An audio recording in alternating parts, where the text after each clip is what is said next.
চাওক আজি মই এটা সময়ত অৰাজনৈতিক দলত আছিলোঁ, ABMCৰ প্ৰতিষ্ঠাপক সভাপতি আছিলোঁ।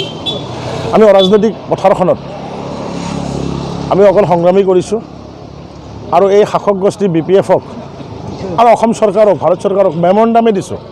ৰাজনৈতিকভাৱে আমাৰ কোনো সক্ৰিয় নেতা নোহোৱাৰ কাৰণে আমি হয়তো সেই ৰাজনৈতিক অধিকাৰখিনি সাব্যস্ত কৰিব পৰা নাই।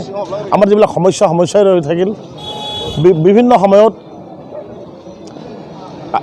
হীৰা শৰণীয়া মহোদয় আহিলে, তেওঁ বড়োৰ মাজত এটা বিভাজন আনি দিলে, সেয়াও তেওঁ সাফল্য নহ'লে, ৰাইজক ঠগোৱাৰ এটা সেই মানে প্ৰবঞ্চনাহে কৰিলে, ঠগিলেহে। গতিকে এতিয়া ৰাইজ সজাগ হৈ গৈছে। বিশেষকৈ আমাৰ প্ৰমোদ বড়ো ডাঙৰীয়াই তেওঁৰ যি উদাৰতা, যি মানৱতা, তেওঁ আমাৰ BTR এলেকাত এটা দীৰ্ঘদিনীয়া সমস্যা সমাধান কৰিছে। NDFBৰ যিটো ফেকশ্যন আছিলে, তেওঁলোকক মূল সুঁতিলৈ আহ্বান জনাই BTR চুক্তি কৰিছে আৰু তেখেতে বিচাৰিছে, তেখেতৰ লক্ষ্য, যাৰ কাৰণে তেওঁ UPPL যোগদান কৰি সভাপতিৰ দায়িত্ব লৈছে, তেখেতৰ লক্ষ্য আৰু উদ্দেশ্য হ'ল সম অধিকাৰ সম বিকাশ আৰু সকলো ৰাইজ মিলি পেলাই এইখন BTCত এই শংকৰ ৰাজানৰ দেশৰ এক নমুনা উদাহৰণস্বৰূপ দাঙি ধৰিব বিচাৰিছে। যাৰ কাৰণে আমি অৰাজনৈতিক সংগঠন বাদ দি পেলাই, যদিও অন্য কোনো ৰাজনৈতিক দলৰ লগত মানে ডাইৰেক্ট না ইনডাইৰেক্টলি হ'লে যোগাযোগ আছিলে, সকলোকে বাদ দি পেলাই আজি UPPLত আমি ডাইৰেক্টলি চিধাকৈ আমি জইন কৰিবলৈ মানে আহিছোঁ।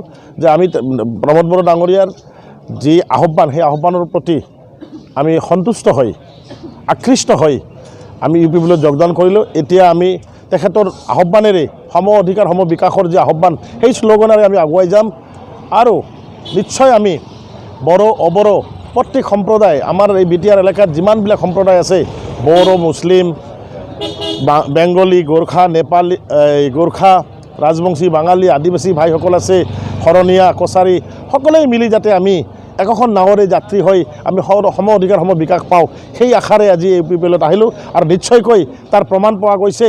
আজি শ্ৰীৰামপুৰৰ পৰা পাঁচনৈলৈকে, ধুবুৰীৰ পৰা ভূটানৰ বৰ্ডাৰলৈকে, জমদুৱাৰলৈকে বিভিন্ন এলেকাত এতিয়া UPPLৰ জোৱাৰ আহি গৈছে। যে UPPLৰ চৰকাৰ নিশ্চিতভাৱে হ'ব আৰু এই 17 বছৰীয়া যে শাসক গোষ্ঠী আছে BPF, এইবাৰ ধূলিসাৎ হৈ যাব। BPF-ৰ কোনো নাম নিচানা নাথাকিব। এটা অপ্ৰিয় সত্য কথা।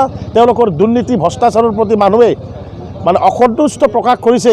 ইমান দিন মানুহৰ মাজত, বিশেষকৈ জনসাধাৰণৰ মনত বুক ফাটিছিলে, মুখ নাফাটিছিলে, কিন্তু আজি বাঘৰ লগত টক্কৰ দিয়াৰ কাৰণে সিংহ ওলাই আহিছে। গতিকে আমি সিংহৰ দৰে তেওঁলোকৰ লগত টক্কৰ দি পেলাই আমি সকলো ৰাইজৰ সৰ্বাংগীন চিন্তা কৰি পেলাই আগুৱাই যাম বুলি আশা প্ৰকাশ কৰিছোঁ। আজিৰ দিনত উইদিন 10 days যদি, এই জুলাই মাহৰ ভিতৰত যদি নিৰ্বাচন হয়, 27ৰ পৰা 28টা কেণ্ডিডেট আমাৰ জিকিব আৰু একক সংখ্যাগৰিষ্ঠতা লাভ কৰিব নিশ্চিতভাৱে।